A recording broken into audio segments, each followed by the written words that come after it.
Salam alaikum.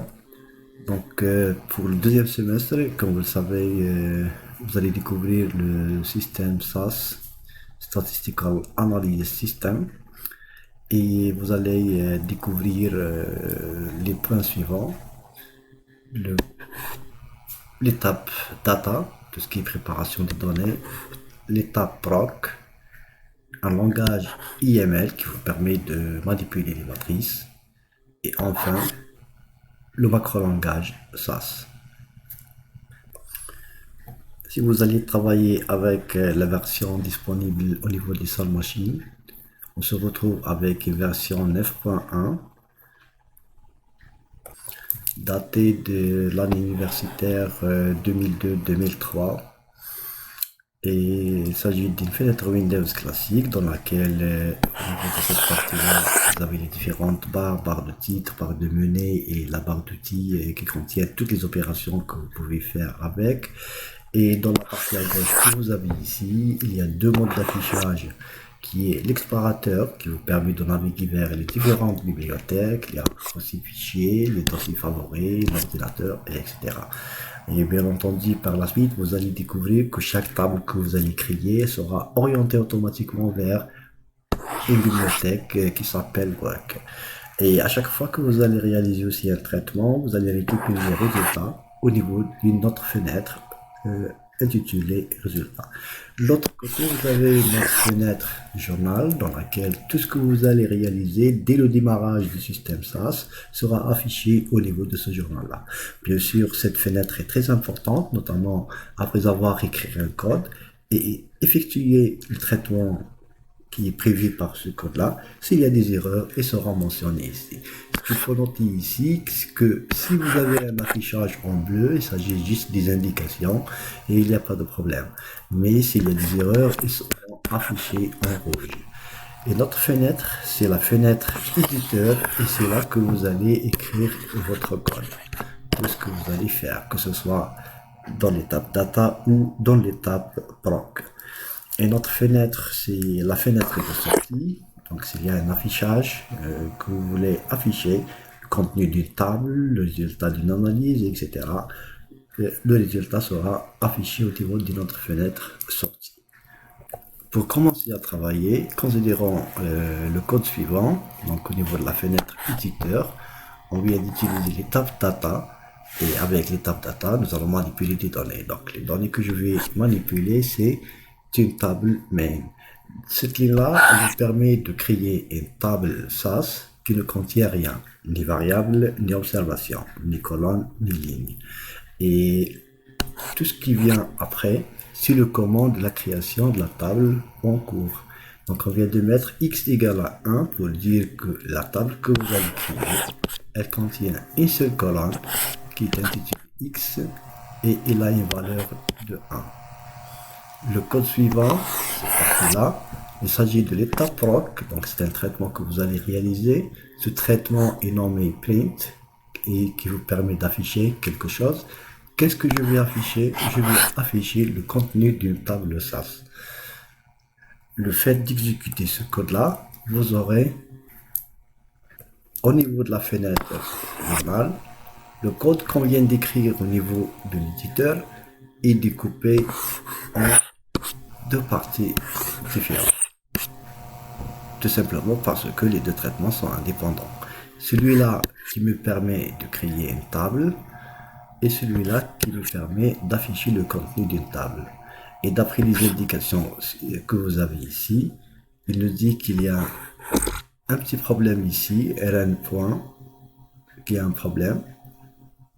Le fait de mettre rn point, on dirait qu'on veut accéder à une bibliothèque alors que cette bibliothèque n'existe pas. Et la ligne suivante, il nous dit que la table main qui se trouve dans la bibliothèque work a une observation et une variable. Et puis la ligne suivante, elle nous indique juste le temps d'exécution. Et la deuxième partie, le traitement qu'on vient de réaliser, procédure, print, la table qu'on vient de créer précédemment, il nous dit qu'il vient de prendre une observation et il vient de l'afficher à partir de la table main qui se trouve dans la bibliothèque work. Et le résultat d'exécution de l'étape proc consiste à afficher le contenu au niveau de la sortie. Et comme vous le voyez ici, il vient d'afficher le système SAS et la table contient une seule variable. Notez bien ici qu'il y a une variable intitulée observation et qui est en réalité une numérotation des observations. Donc, quelle que soit la table que vous allez manipuler avec SAS, donc si votre variable contient par exemple ici 3 colonnes, automatiquement SAS va ajouter une autre colonne pour la numérotation de variables de cette table-là. Bon, pour l'étiquette de cette table-là, c'est OBS pour dire le numéro d'observation, mais du point de vue programmation, cette variable est nommée -n-to8, bien sûr. À ce niveau-là, je viens de modifier le contenu de la table main que je viens de créer en ajoutant une autre variable y qui est égale à 25. Et en exécutant le même code, donc vous aurez ça au niveau de journal et comme affichage, je vais de la fenêtre de sortie qui est l'exécution du traitement proc print, la table, comme vous le voyez, vient d'ajouter la deuxième variable y. Maintenant, si je veux créer des tables SAS qui contiennent plusieurs colonnes, plusieurs variables et plusieurs observations, vous devez respecter la syntaxe suivante. C'est-à-dire, là, il y a data, la table à créer, point virgule, sera suivie par input et la liste des variables. Par exemple, V1, espace V2, espace V3, espace V4, etc. à la fin, point virgule. Et puis, elle sera suivie par cards pour lister l'ensemble des observations. Donc, il est possible d'utiliser au lieu de cards, data lines. Data lines. C'est la même chose. Point virgule. Et puis, commencer par la première observation. Ça veut dire vous devez donner la valeur de V1 pour le premier individu, un espace suivi par la valeur de V2 pour la première observation jusqu'à la dernière. À la fin, il ne faut pas mettre deux points virgule. Passer à la deuxième observation, etc. jusqu'à la dernière observation. Et à la fin, vous devez mettre point virgule pour indiquer que c'est la fin de la création ou l'ensemble des observations. Bon, un autre traitement que vous pouvez effectuer sur des tables SAS, c'est la procédure content des tables SAS qui consiste à afficher le contenu de cette table, les détails sur cette table. Comme exemple qu'on vient de réaliser pour la première séance, on vient d'effectuer l'importation à partir d'un fichier texte. Autrement dit, que vous avez un fichier texte qui contient des informations et pour X raison, je vais utiliser SAS pour effectuer des traitements sur le contenu de ce fichier-là. Pour pouvoir effectuer ça, vous devez effectuer cette opération d'importation vers une table SAS. Donc ceci commence par se fait bien sûr au niveau de l'étape data et puis vous allez donner le nom de la table vers laquelle vous allez effectuer l'importation. Par exemple, je peux mettre T1, donc ici c'est infile main, point virgule.